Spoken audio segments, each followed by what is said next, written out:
What is up, everybody? Welcome into Hoops 360. On today's episode of the show, we welcome in Dallas news reporter Myah Taylor. She's on the Dallas Wings beat. Myah, thank you for joining us. Appreciate you for being here. How are we doing today? Good. Thanks for having me. Excited to get all of your insight on what I think is one of the most interesting teams going into the 2026 WNBA season, and that is the Dallas Wings. So on today's episode, we'll touch on all things Wings. We'll get into, can they go from worst to first, or at least from bottom of the league into playoff contention in just one season? We'll deep dive into how they've constructed this roster in the offseason, and of course, the reunion of Azzi Fudd and Paige Bueckers, former UConn teammates and back-to-back #1 overall picks, and some other names to know and some things that Myah has been seeing in camp. So let's not waste any time at all. The Dallas Wings have been busy over the last couple of weeks, Myah. Free agency and obviously in the draft. I want to put free agency on hold for just a moment. I want to get back to that in just a little bit. I want to focus first on the draft. Azzi Fudd is the #1 overall pick in a draft that there wasn't really an obvious or consensus #1 overall pick the first time in the last several years. So last year, obviously, Paige Bueckers, #1 overall pick. Caitlin Clark, Aaliyah Boston, all unanimous consensus #1 overall picks. There was debate even going up until draft time of who the Dallas Wings pick was going to be. Ultimately, it is Azzi Fudd, Paige Bueckers' former UConn teammate. So I'll ask you, you know this team better than anyone. Did Dallas get this pick right? You know, I really think that the Wings addressed what they needed. Similar to a lot of people going into this draft, I wasn't totally sure who they were going to pick. I mean, I did have an inkling it would be Azzi, but you know, they had a lot of needs to address after last season. They lost some players in the expansion draft. They needed to get more size, but then they did that in free agency. And that kind of cleared the way for Azzi to come in. They were one of the worst shooting teams in the league last year, and Azzi is a phenomenal shooter. So now they have her here, and she really addressed that need.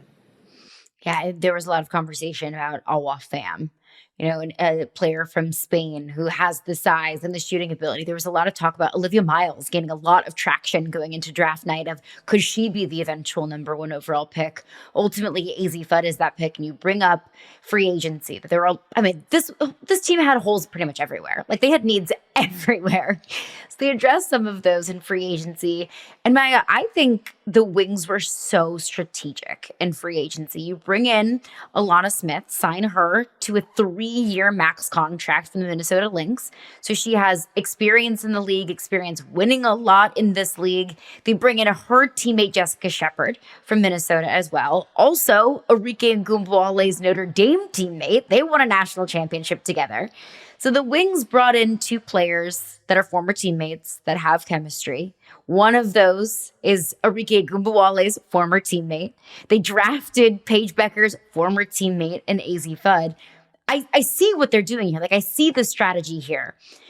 What was your reaction to some of these free agent signings?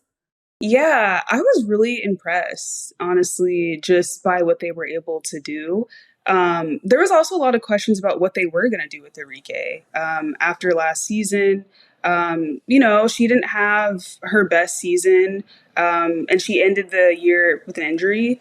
But her and Paige were able to get some chemistry going after the All-Star break. But there were still questions about, okay, if they're going to be building around Paige, does that include Arike as well? And so I personally thought it was cool to see her get re-signed. She's been around this organization for a really long time. And that front office, the leadership, they're really committed to her. So it'll be cool to see her return. Really, the most impressive thing, though, is just what they were able to do, and retaining Alana Smith and getting Jessica Shepard. They're returning a Wat Kawir, who they drafted 2021, I believe, from overseas. And so they really were strategic about building up that front court to make sure that this is a competitive team, because that was a pretty big hole last year. Yeah, and you bring up Arike. I loved that the Wings signed her to an extension, into a longer term extension. I think Arike Ogunbowale has shown the Dallas Wings so much loyalty. So the Wings saying, hey, you're coming off of an injury, you're coming off of not your best year, you're coming off of a year where your chemistry with our number one overall pick was very up and down. You mentioned they eventually found a little bit more consistency toward the end of the season, but ultimately, it didn't always look like it was, there was a lot of synergy there. So Yeah. there may have been some people, and I'm sure there were a lot of people locally that were saying, move on from Arike. I love that they decided to bring her back and to show loyalty to a player that has shown the Dallas Wings so much loyalty throughout her career. Yeah, I agree. There definitely were a lot of people that were saying, "Hey, this is Paige's team now, and it's time to move on from Arike." But the Wings had other plans, and I think that the front office was pretty clear that that was one of their main goals was to re-sign Arike. And the cool thing about her deal is that she could have qualified for that supermax, but she took less, so that the Wings could really build up their roster in the way that they wanted to. So all of those things considered, you bring back Arike Ogunbowale, obviously Paige. You draft Azzi Fudd. You bring in Alana Smith, Jessica Shepard, and all of these other offseason additions. Are the Dallas Wings now in a position to make a push for the postseason? Yeah, I mean, my real answer is I don't know. I Fair. think that they have, Very yeah, fair. I think that they have a lot to figure out. There's a lot of different pieces. One Yeah. thing I will say is I think that they're going to win more games than they did last year. Looking back to last season, they did finish 10-34, but a lot of those 34 losses were decided by like very few points. They were always, or most of the time, they were right there in those games. And now that they have, more of a star-studded roster, they have an experienced coach in Jose Fernandez. I definitely think that they're going to piece together a lot more wins in 2026. Now, does that mean playoffs? I'm not sure, but definitely more wins. And I think as a fan, that's really what you can ask for. Of course, postseason is going to be the goal. Of course, making a run in championships eventually is going to be the goal for any organization, for any fan of an organization. But are you better than you were last year? Can you start to see those gears start to turn and those pieces start to fit together? I think that's the most realistic thing that you can hope for. I feel like I buried the lead here when we're talking about new additions to the Dallas Wings. You bring up Jose Fernandez. He gets hired from South Florida, the former South Florida women's basketball head coach. Jose Fernandez takes over as the head coach of the Dallas Wings. You've been at training camp. You've had some time now to kind of learn Jose Fernandez, whether it be through scrums or press conferences or any conversations that you've had. What is he like as a coach? Yeah, he's really fun. He's really high energy, very confident. Something that I've appreciated is he's active on social media, and so he'll engage with the fans and stuff like that. So I think that's pretty cool. But a lot of the players, they're so high on him. Paige actually said that he reminds her of Gino Auriemma, the UConn women's coach. And so he's definitely very detail oriented. He told us on Sunday after the first day of practice that he yelled at Azzi Fudd that first day, like basically saying, "Hey, you're not going to pass up open shots. Like that's why we brought you here. If you're open, you're going to shoot the ball." And so he just hasn't really been afraid to be vocal, challenging the players, and just setting those standards that they want to have here in Dallas. And look, that's your job as a coach. I don't care if you're the number one overall pick or not. Like, your job is to coach. I think that's funny and like ironic in a way, or maybe coincidental in a way, that she said that he reminds her of Gino Auriemma, since you have two UConn stars in back-to-back drafts. But how much say do you think Jose Fernandez had in roster construction? Maybe what is that relationship like with Kurt Miller, who's making a majority of these decisions for this team? I mean, I don't know like what happened behind closed doors, but I would like to think that there was a lot of collaboration, just like in the way that they talked about this roster, how they talked about their approach to AZ. I mean, um, Jose said right after he was hired, he went out to stores to go watch her. I had the opportunity to, go out to Unrivaled in January too, and Kurt and Jose were there. And so I think that they are very collaborative. Um, And I think that he probably did have some say. I can't say for sure, Yeah. but I'd like to think so.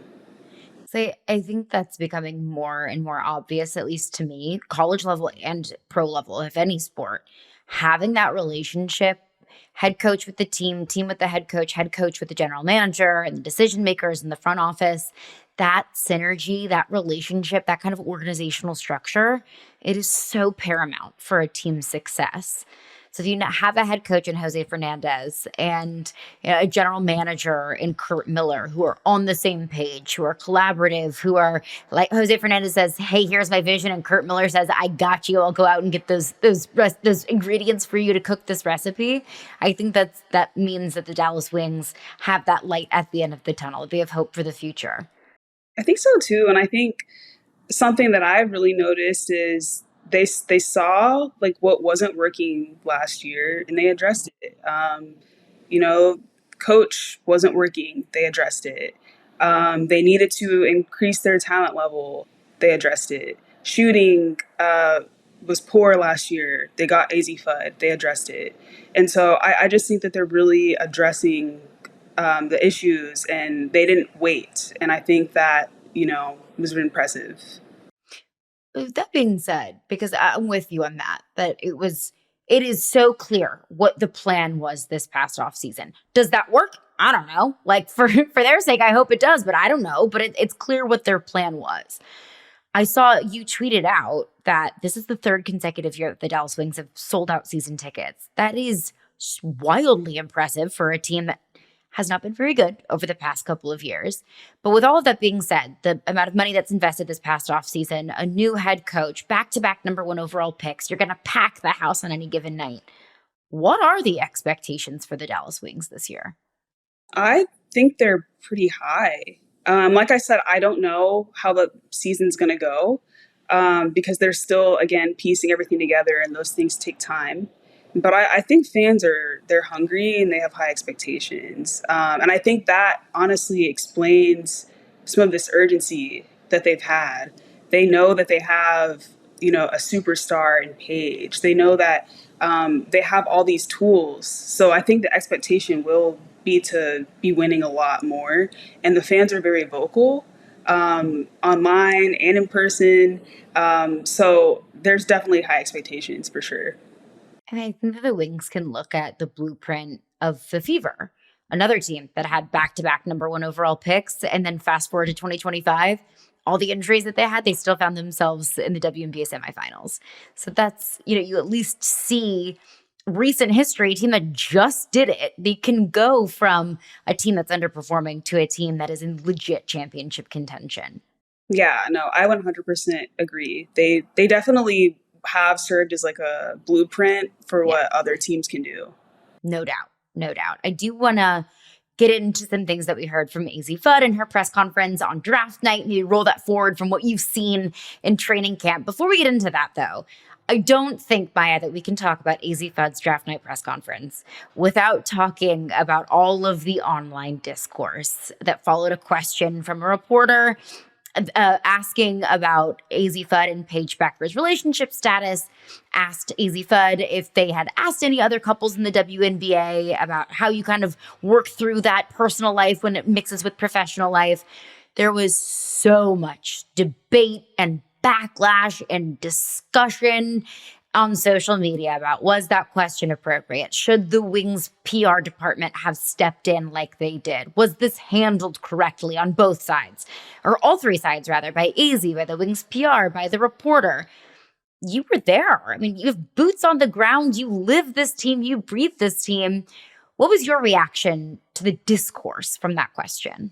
I really found the national attention that press conference got fascinating. I think it shows that a lot of people are really paying attention to women's basketball. I think it also really just created a lot of discussion about like how should we be covering different leagues? How does the coverage look different across the different sports? And so I'm very fascinated to see what happens in the WNBA moving forward with coverage and just how the different teams handle it. Because, those sorts of relationships are common in the league, and it's definitely a topic of conversation. We saw it last year with Dejanay Carrington and Alyssa Smith, a couple that was on the same team. We've seen it with Dewana Bonner and Alyssa Thomas. Like, this is not something that's unheard of in the W or in women's sports as a whole. So it's not something that, it is brand new or first of its kind. But I think you bring up a very good point, which is, I think, the most important takeaway, at least for me, for all of this. We're talking about a WNBA draft night press conference. I remember a time when that wouldn't have been a conversation anywhere on social media platforms or in person by just, regular casual sports fans. Now that interaction was one of the biggest stories in sports. I go back to Angel Reese and Caitlin Clark when Iowa and LSU were playing in the national championship game. And Angel Reese was pointing to her ring finger, and that was being discussed on First Take, and it was on SportsCenter. It was on shows like this. Like, it was the number one story in sports. And I think of that the same way that I think of this, of whatever side you're on, whatever you believe, whether you thought that it was fair or foul or whatever your opinion might be, we're talking about it. Like, and that's a positive step in the right direction for this sport. I think that a little bit of controversy, I think a little bit of debate and a lot of discussion is good for the growth of the sport, because it's becoming ingrained in just a regular everyday conversation. And I'm sure it was a heck of a time in Dallas. Yeah, and I think it also really just speaks to just the profile of these athletes now. Because you mentioned, there was a couple on the team last year, Dejanay and Alyssa.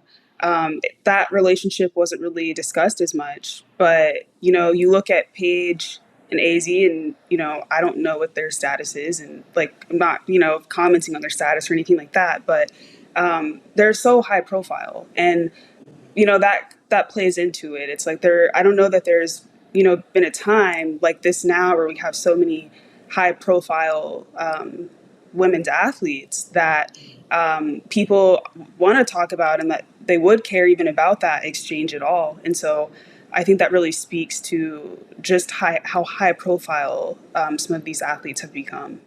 That's an important part in all of this, because I did see part of the discourse is, well, nobody was talking about this with Dejanay and Alyssa. And my pushback was the same. Well, those two weren't back-to-back number one overall picks who won a national championship together at the most historic and storied women's basketball franchise in college basketball. Like, it's the same reason why in the NFL, random Joe Schmo player isn't asked about his significant other, but Travis Kelce's asked about Taylor Swift. It's because, well, this guy's significant other is not the number one pop star in the world. Like, when you're a high-profile person that's, with someone or allegedly with someone or connected to somebody else with A-list status, with, high-profile status, people care about that. That's what's going to be asked about. So I think that is another part too, that Azzi Fudd and Paige Bueckers, household names, not just in women's basketball spaces, but in just spaces in general.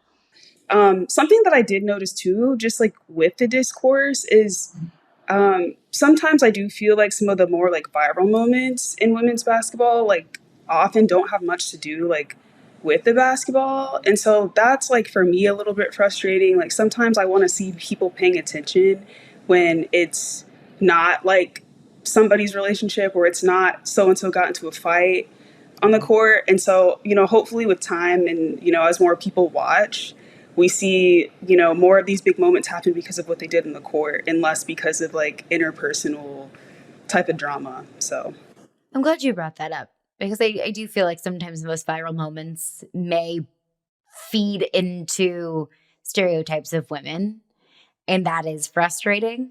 I think you can view it two different ways, and I do view it two different ways. One, it may break down a barrier that, hey, this story came out, and now, hey, all of a sudden I'm getting Dallas Wings tweets all up. I'm getting Myah Taylor reports all on my Twitter page, and it kind of sucks you in. And so maybe it's a barrier to entry to a sport that maybe somebody didn't have initial interest in. But on the other side, it also does feed into negative stereotypes, and it does give, space for people that are anti-WNBA, anti-women's sports, let's be honest, anti-women. It gives them kind of a space to say, I told you so. So Yeah.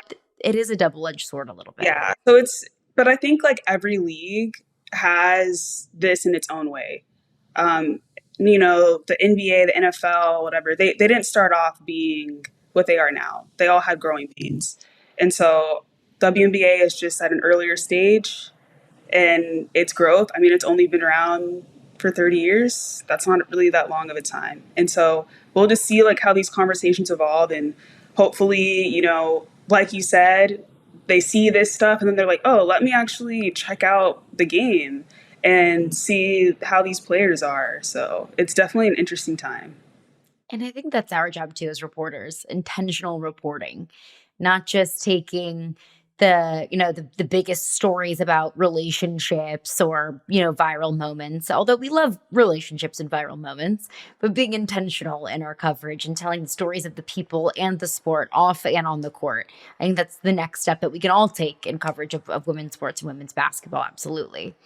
I do want to get into, though, some other moments from Azzi Fudd's press conference, because there were some other great bites that she had that maybe didn't go quite as viral. I think one fascinating aspect of that transition from college to the W is Yeah. the speed. I mean, Yeah. you go from you're in the NCAA tournament to now all of a sudden you're in the draft, and then now it's training camp, and then the season starts. And Caitlin Yeah. Clark talked about this last offseason was the first time in like 2 years she had a chance to just breathe and reflect on her career and in her life and everything that had happened for her over the past couple of years. Azzi Fudd is experiencing that same kind of transition. Tournament, draft, training camp, ultimately into the grind of a season, and a season that's more than likely going to have more eyeballs than it ever has before. Before we hear from her personally, what have you kind of seen from her or observed from that transition for her? Yeah, no, the timeline is absolutely crazy. It's Like, crazy. I just can't imagine being, like fresh out of college and that being my life, where, you're in Phoenix for the Final Four, and then you're in New York for the draft, and then now you are moving to Dallas and talking to the media and just doing all that. So as a young woman, like, I really empathize with like just like what they're going through, because that's got to be insane. But, I think that she has a very strong support system. Her family was actually at the press conference last week, and I was able to get some one-on-one time with Azzi after, she was on the panel. And I did ask her about that, just like, how do you handle all of this? And, also all this media coverage too, like while you're going through this transition. And she just said she really relies on her faith, her family, and her friends. And she's got a lot of people supporting her. I know Dallas, like they've really like welcomed her, and they've done a lot of like cool stuff to just make her feel at home. And I think that kind of helps. And I think similar, like, you brought up Caitlin, but Paige went through the same thing last year where it was just like insane. Although I think training camp or just the season's moved up a week or so than it was last year. So the timeline was even faster. Like, Azzi got drafted Monday, had her intro press conference Thursday, started training camp this past Sunday. Yeah. Oh my gosh. Yeah. Poor thing. I know. I know W players who talked about wanting a longer training camp, and I do get that. But when I heard that, I was like, well, how? Like, there's no room. Like, we're going back to March, and March is a pretty important month here in women's basketball in general. You mentioned they've done some cool things to help Azzi feel welcome. What are some of those things you've seen? Yeah, well, I mean, if you just take a look at their social media, they really have gone all in on the whole People's Princess theme. That was her name. Yeah, so they've done a lot just with their social media with that. At her press conference, her teammates were wearing pink, and just like different members of their staff. They really have leaned into that, and so I thought that was like a pretty cool way to make her feel welcome. Oh, I love that. And I've loved the photo shoots, the pink boots, the tiara play into it. That's going to be a strong brand in Dallas moving forward. But I do want to hear from Azzi, her reaction to what this rapid timeline and this crazy transition from UConn to the Dallas Wings has looked like for her. Yeah, I mean, it's a super quick turnaround, but This is the best my body has felt. I'm super excited to be here, to finally be here, to meet some of my teammates, to meet the staff. Um, so like you said, it's a quick turnaround. I think just being super intentional since the beginning of this past season started with my diet, with just my regimen, with my sleep schedule, with everything going on. I'm trying to control what I can control because I knew that this next year was going to be chaos. So I think just continuing being disciplined and how I take care of myself, take care of my body. But I feel as prepared as I can be going into this. When did you realistically think, November, December, whenever this was going to happen, that you could be a teammate with Paige again on the professional level? My honest answer, Monday night. um, my mindset this whole past college season was just stay in the present, focus on my team, focus on winning, focus on getting better every single day. I knew that if I took care of what I needed to in my college season, what was going to happen at the draft was going to happen. I was going to land where I was meant to be, whether that was here with the Wings or in a different organization. So I really trusted that if I took care of what I needed to every single day in college, that I would land where I was supposed to be. And wherever that looked like, whoever that was with, I was going to be grateful. And I couldn't be happier with how that worked out and where I am now. So there you go. That was Azzi Fudd in her introductory press conference and doing all the right things and, of course, saying all the right things. And I also think, Myah, that coming from UConn, obviously we know it is a professional basketball factory, just creates great player after great player. They know how to not just media train and not just basketball train, but train for everything that might come to you and for you as a professional. So I think that, Azzi having 5 years in that Yeah. atmosphere of UConn is absolutely beneficial. I also wondered too, in the NIL era, Azzi's making money. Paige made money Yeah. in college. Caitlin was making money in college. And now Azzi is going to be the richest rookie in the history of the WNBA. I also think that kind of prepares these players for this next level as well. For sure, for sure. I think that I actually did a CBA story recently because the Wings have a lot of different generations on their training camp roster right now. People like Alicia Clark, who was drafted in 2010, and she was talking about how her draft photos were taken in a conference room, and so that just kind of shows, how far things have come. And the fact that they get that sort of head start, that's the way that Paige described it in college, where you're already learning how to talk to the media, you're already kind of developing that brand savvy, how to market yourself. That's been so huge. There's been people that have been the building blocks, I guess you could say, for the league and women's basketball getting to where it is now, and credit to them for where it's due. But a lot of these younger players, because of that groundwork that was laid for them, they are really helping elevate this to the next level, with the Angel Reeses, with Caitlin, with Azzi, with Paige. And yeah, they really do carry themselves professionally. I personally think that Paige and Azzi, I'm still kind of getting to know Azzi, but they're just very mature for their years. And they have a very good knowledge of how to navigate media and how to navigate the landscape. And it's very impressive. It is. I think about just the sheer amount of money that they've made Yeah. at such a young age and doing these brand deals. Obviously we see Paige on Nike and Gatorade commercials. I've seen so many Azzi commercials throughout March Madness that they have experience at a young age representing something much larger than themselves. And of course, you have that. Any player has that whenever you represent a program and a school. But whenever you're representing a multi-billion-dollar brand and you have hundreds of thousands, if not millions of dollars on the line with your relationship with that brand, how you carry yourself surrounding that brand, that forces you to grow up pretty quickly. Oh yeah, for sure. And you can, like I said, you can really tell they're very professional, and even just professional in their approach. That's actually something that Jose has talked about, where he was like, you can tell who showed up to training camp, that you can tell who's a professional. And that's actually a question I had asked Azzi at her intro press conference. UConn's had so many top players come out of there so many of them are WNBA ready. They've had several number one picks, and she just kind of like what you were saying. It's the way that program is run that makes them so prepared for this. So you've been at training camp the past couple of days, kind of getting your first look at the 2026 Dallas Wings. What were some of your biggest takeaways? What have you seen? Yeah, I think there's been a pretty big emphasis on defense.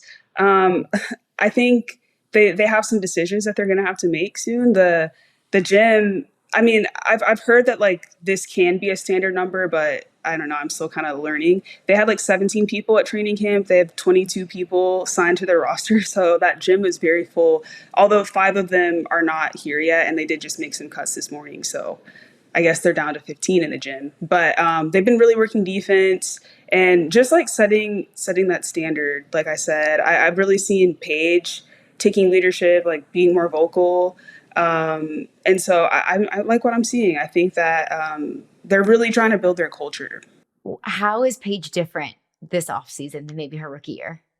Yeah. Well, I don't know if you saw the joke, but last year, Dejanay kind of trolled her about needing to get some sunlight. And so Paige came back to training camp. She was tan this year. She took over the admin for the Dallas Wings and was like, I'm tan. She also really she gained strength in the off season.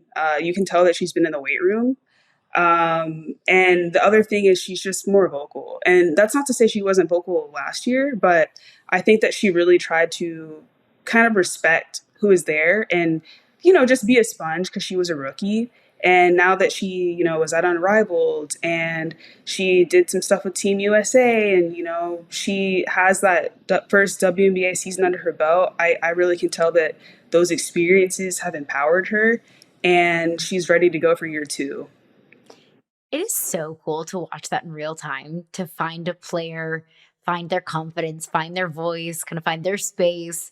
Because one thing about Paige is she's got a big personality and always has. Yeah. So to see like the layers of her personality peel back a little bit and see her confidence level and comfort level to really let that show is so fun to watch from afar. And I'm sure so fun to see actually in person. Yeah, I know Paige has just been such a joy to cover. She's just like a very fascinating person to me because of those layers where she can be kind of goofy, kind of silly, but she's also just very driven and like there's an intensity about her at the same time. And so I'm really excited to see what she does this season. And I remember like the regular season finale, she told the fans the results are coming. Like she's very committed to like taking Dallas from a team that was struggling to being a championship level team. And will that happen this year? I don't know. But I know that she's committed to, bringing Dallas a championship. I also saw that you tweeted out a story about how Paige was studying sharks in Croatia. Uh-huh. So I think that's one of the best parts about covering a team on a day-to-day basis. It's not just seeing the X's and O's and seeing the progression on the court. It's all the other things that remind you like, oh yeah, by the way, these are people. Yeah. So what's up with Paige's shark studies in Croatia? Yeah. Sounds So like Mad that's Libs. yeah, so that's like it's a little bit of a joke. She wasn't actually studying sharks in Croatia. She went to go visit her friend Nika Mule. Yeah. She is recovering from ACL surgery. She got picked up by I think it was the Portland Fire or the Toronto Tempo. I don't remember, but one of those teams in the expansion draft. But she's recovering from that. Paige and her are very close. They played at UConn together, so she went out there before training camp to just support her friend. But a lot of fans were joking that she was conducting research on sharks while she was out there.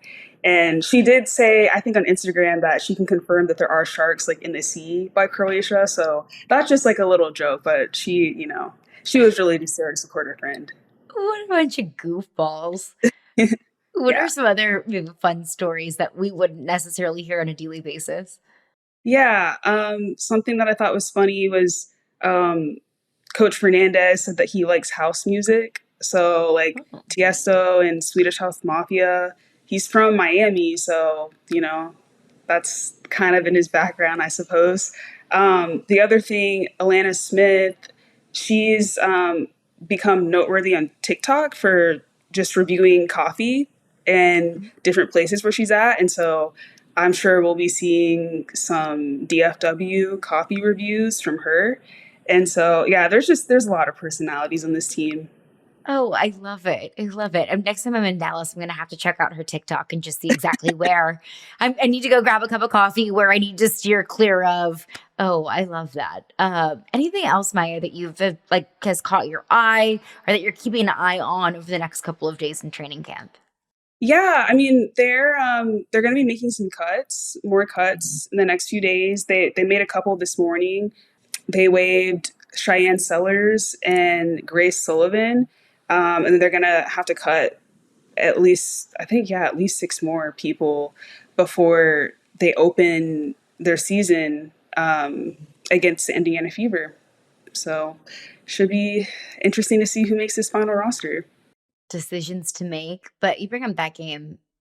I'm so glad that the W is giving us matchups like that in the first weekend of the season. Last 4 first-round picks, Yep. Paige and Caitlin and Azzi and Aaliyah Boston. Oh, I'm so ready for that. I know all of the listeners of Hoops 360 will be keeping an eye on you and your coverage, not just for that game, but throughout the entirety of the offseason and the W season. So, Myah, where can people find your work and read your lovely reporting on the Dallas Wings? Yeah. So my work can be found at dallasnews.com. We've really dove into covering the Wings. It's been really fun. And then I'm on Twitter at T_Myah, MYAH. And that's where you can find different updates about the Wings and all of that. So, Myah Taylor, you are an absolute rock star. Thank you so much for your time. Thank you so much for all of your insight into this team. I said it before. I'll say it until I'm blue in the face. I'm so intrigued and so interested in this Dallas Wings team. It sounds like it's going to be a blast. Sounds like they're already having a blast in training camp. And I'm excited to see how that comes to fruition in the regular season. So appreciate you, Myah. thanks, Caroline. I appreciate everybody for tuning in today's edition of Hoops 360. And again, thank you so much to Myah Taylor for joining the pod and giving us an inside look on the Dallas Wings. If you agree or disagree with any of our thoughts, you have some questions, have some takes, add a new perspective to our podcast, feel free to comment down below if you're watching on the YouTube page. But of course, you can also listen to us on your preferred podcast platform. We'll be back next week, so we'll talk to you then.